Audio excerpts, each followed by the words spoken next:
Esta é uma jornada a um dos capítulos mais sombrios e essenciais da história. É um tema que exige respeito e memória. Se você acredita que é vital recordar estas atrocidades para honrar as vítimas e garantir que a história não se repita, apoie-nos agora mesmo.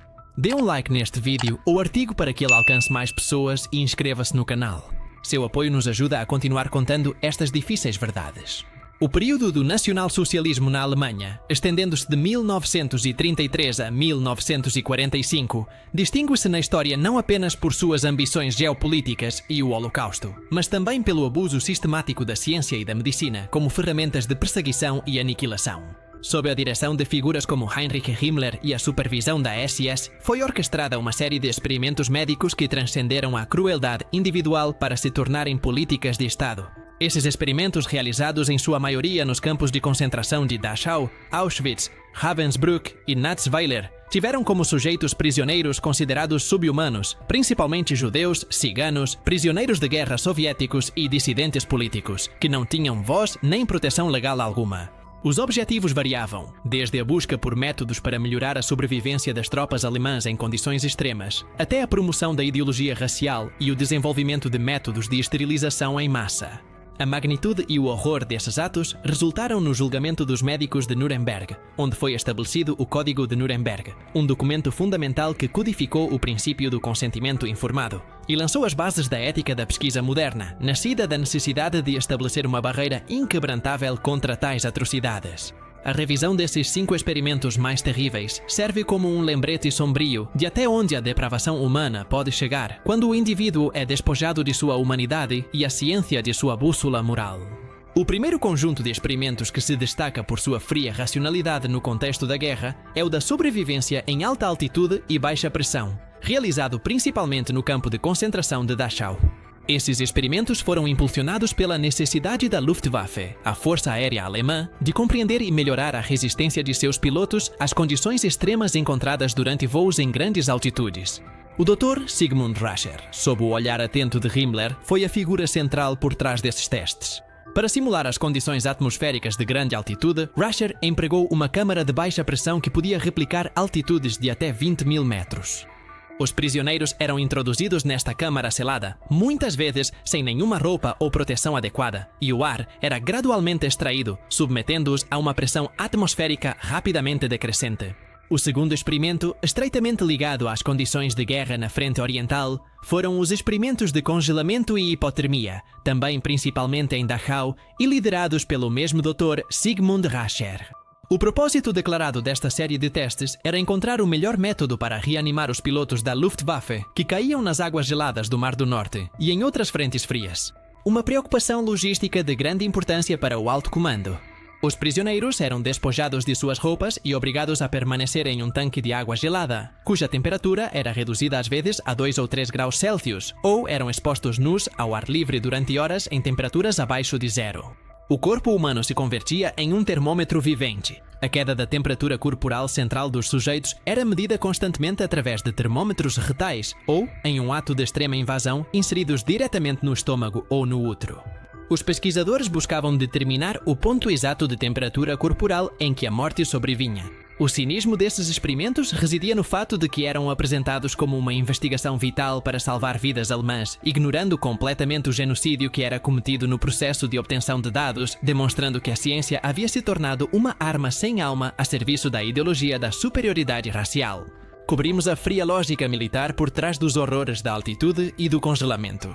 Mas o que se segue é ainda mais perturbador, pois abordaremos a perversão da ciência a serviço direto da ideologia racial. Se este conteúdo te mantém em alerta e você considera que a informação é importante para o debate ético, por favor, reserve um momento para garantir que já está inscrito e tem o sino de notificações ativado. Sigamos em frente. O terceiro grupo de experimentos, focados na guerra biológica e na imunologia, foi o experimento da inoculação de doenças infecciosas e malária. Estes foram realizados em vários campos, destacando Sachsenhausen, Natzweiler e, de forma particular, o campo de concentração de Dachau, onde foram realizadas extensas provas com a malária. O Dr. Klaus Schilling, um respeitado parasitólogo, antes da guerra, dirigiu os experimentos de malária com o objetivo de provar a eficácia de diversas drogas sintéticas e naturais contra a doença. Prisioneiros saudáveis, principalmente clérigos poloneses e ciganos, foram deliberadamente infectados com o parasita da malária, muitas vezes pela picada de mosquitos portadores da doença ou através de injeções de sangue infectado. Uma vez que os prisioneiros desenvolviam os sintomas agudos da malária, febres altas, calafrios violentos, delírio e anemia, eram administrados diferentes medicamentos experimentais. Esses compostos eram frequentemente tóxicos ou ineficazes, pois eram medicamentos não testados em modelos animais ou em estágios muito iniciais de desenvolvimento. O ciclo de doença e tratamento era repetido em muitos indivíduos para estudar a evolução do parasita e a resistência aos medicamentos. O quarto experimento mergulha diretamente na ideologia racial nazista e sua obsessão pela eugenia, com experimentos de esterilização em massa e ginecológicos. Estes foram impulsionados pela necessidade do Terceiro Reich de encontrar métodos rápidos, baratos e eficientes para esterilizar milhões de pessoas consideradas racialmente indesejáveis ou geneticamente defeituosas, sem cirurgias invasivas ou a complicação de processos legais. O Dr. Karl Klauberg, renomado ginecologista, tornou-se o principal arquiteto desses experimentos, realizando-os em Auschwitz e Ravensbrück. O método central de Klauberg consistia em injetar substâncias cáusticas e irritantes, como soluções ácidas ou formalina, diretamente no útero e nas trompas de falópio das prisioneiras, para induzir inflamação grave que resultasse em oclusão e esterilização permanente. O procedimento era realizado sem anestesia ou com sedação mínima, e as injeções causavam dores atrozes, febres altas, infecções graves e peritonite. O quinto, e talvez o mais infame de todos os programas experimentais, foi o projeto de gêmeos e genética racial, liderado pelo Dr. Josef Mengele, tristemente conhecido como o Anjo da Morte em Auschwitz. Mengele, impulsionado por uma fascinação sádica pela genética e pseudociência racial, utilizou milhares de prisioneiros, com foco particular em pares de gêmeos, idênticos e fraternos, pessoas com anomalias físicas e crianças com nanismo. Seu objetivo principal era demonstrar a supremacia da raça ariana através de estudos genéticos comparativos e encontrar uma maneira de aumentar a taxa de natalidade da raça superior, compreendendo a geminação. Os 5 experimentos aqui descritos, alta altitude, congelamento, inoculação de doenças, esterilização e manipulação genética de gêmeos, representam apenas uma fração das atrocidades médicas cometidas pelo regime nazista. Cada um, à sua maneira, ilustra uma dimensão diferente da desumanidade. O primeiro e o segundo, a indiferença instrumental do soldado cientista. O terceiro, a crueldade metódica do biólogo a serviço da guerra biológica. E o quarto e o quinto, a abjeta perversão da medicina a serviço da ideologia racial e eugênica. O impacto desses atos foi duplo. Por um lado, a morte e o sofrimento incalculável de milhares de vítimas inocentes. Por outro lado, a completa destruição da confiança na instituição médica, que havia jurado, acima de tudo, não causar dano. O legado mais duradouro dessa barbárie é o Código de Nuremberg de 1947, que surgiu diretamente dos julgamentos dos médicos nazistas.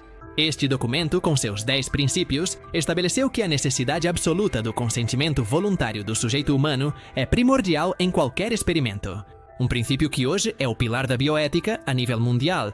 Ao examinar esses horrores, a história nos obriga a confrontar a fragilidade da ética profissional diante do poder absoluto. Se esta história te tocou ou acreditas que ela agrega valor à memória histórica, deixa o teu like como um voto de lembrança e compartilha este conteúdo nas tuas redes. Se ainda não o fizeste, subscreve para continuarmos a explorar juntos as lições mais difíceis e profundas que a Segunda Guerra Mundial nos deixou.